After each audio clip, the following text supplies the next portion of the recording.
Welcome back to the class, children. In our today's topic, let's study the fifth topic, that is the region and empire. In this topic, we will study how kings they came to the subcontinents of India and how they created their own region and their own empire. Here, there were large and means there were very large and huge states. They were like the Cholas, the Tughlaqs, and the Mughals. They were completely connected or bound with many regions, many small regions. And here what happened after that, a Sanskrit Prashasti. There was a, what do you mean by Prashasti? Prashasti is a title or which says something good about or something positive about a person, which expresses what the person was and how the person was. In a Sanskrit Prashasti, this Prashasti praises a Delhi Sultanate, a king of Delhi Sultanate called as Ghiyasuddin Balban, who lived between 1266 to 1287. And in this Prashasti, it was explained that as he was a good ruler and he had acquired a very big and a vast empire where it has been stretched from Bengal in the east to Ghazni in Afghanistan, that is which lies towards the west. Not only this, it means from east to west and even completely the southern part of India, it was under his control. And people of different regions like Gauda, like Andhra, Kerala, Karnataka, Maharashtra and Gujarat, they slightly fled before his army. Means slightly fled means they were so scared. Once Ghiyasuddin Balban, if he used to wage war against these many regions of southern part of India or from east to west, these people or this group of rulers, they were very scared of the army which was maintained by Ghiyasuddin Balban. And people of different, like by the year of 700, many regions already possessed their own geographical dimensions and their own languages, cultural characters. It means by the time of 700, many small regions or small kingdoms, they started gaining their own geographical part of empire or geographical part of their kingdom. With that, they also gained their own language. They started using their own language. Just like now, based on the language, the whole states in the country have been divided. For example, the group of people who speak Kannada, they were grouped into one part, and they were called as Kannadigas, and we are in the state of Karnataka. In the same way, based on the language what people speak, they were grouped in different states of country. With that, they also gained cultural characters.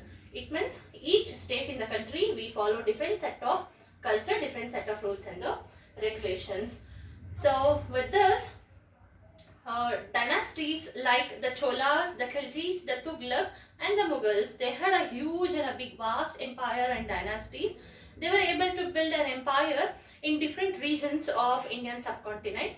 But here, even though these many were very strong, but it was not possible for them to maintain an equal strength. Means Mughals were more powerful than compared to the Cholas or the Khiljis or the Tughlaqs.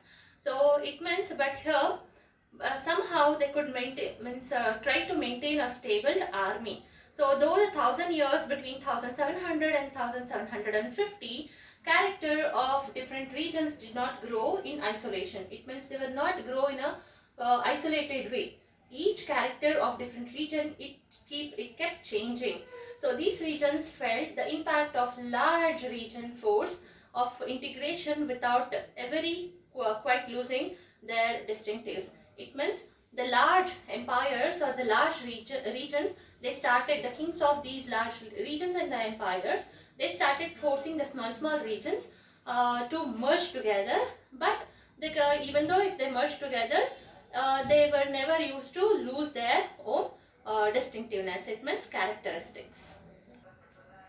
And next we will move on to the sixth topic, that is old and new religions. Here, old religion, it is nothing but already we had Hinduism, and new religions. Let's see what is the major new religion which emerged here in our Indian subcontinent during 7th century. Here, the 1000 years of history witnessed major developments in regions for in regional or religious tradition. It means the religious concept have kept changing during the 1,000 years of gap, and people's belief in divine, sometimes it was more deeper and it was more personal. Divine in the sense, obviously it is nothing but the God. And during this period, that is the 1,000 years of gap, important changes occurred, especially in Hinduism. What was the important change? It is nothing but it included worship of new deities. It means new different types of deities were worshipped by different group of people.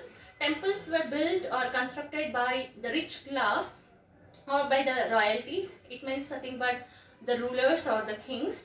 And more importance was given to the Brahmins or the priests, and they were considered as the dominant group of the society.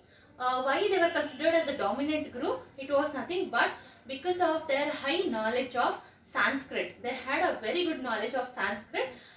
So that is the reason they had a dominant position. It means the highest position in the society during the olden days. And even rulers kept these Brahmins in their code as the prestigious matter. So keeping these priests or the Brahmins in the court of the ruling countries or ruling region, it was a prestigious matter for a king or the ruler. So emergence of Bhakti was a major development which took place during this period. What do you mean by Bhakti?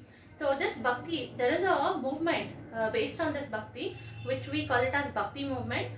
According to this Bhakti movement, and it also taught people that from now onwards, no need to follow the rules and the regulations or the formalities which is said by or which is instructed by the priest or a Brahmin, and no need to perform an elaborated rituals to reach the God.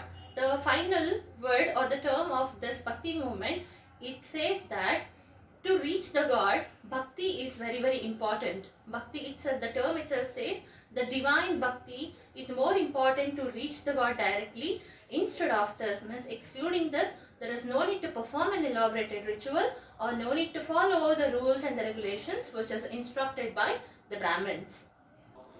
A new religion appeared in the subcontinent, where it is because of or through merchants and the migrants who brought this new religion to the subcontinents of India during 7th century. What was the new religion which was brought by the merchants and the migrants?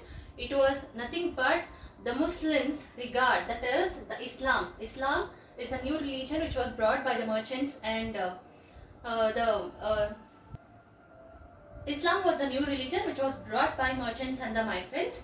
And here, this Islam, Muslims follow the religion called Islam, and the Holy Quran is considered as their holy book. The Holy Quran is considered as their holy book, just like how we have, that is the Christians, they have holy book as Bible, and we have our holy book as Bhagavad Gita. So in this way, the Islam, the religion of Islam, they considered their holy book, that is Quran, as their holy book, and they believed only in one God. That one God, it is, who is that? It is nothing but Allah. And in the same way, just like how we have several divisions in our religion or the caste, even Muslims, they have two religions. One is the two divisions. One is the Shia Muslim, other one is the Sunni Muslim. Shia Muslims, who are Shia Muslims?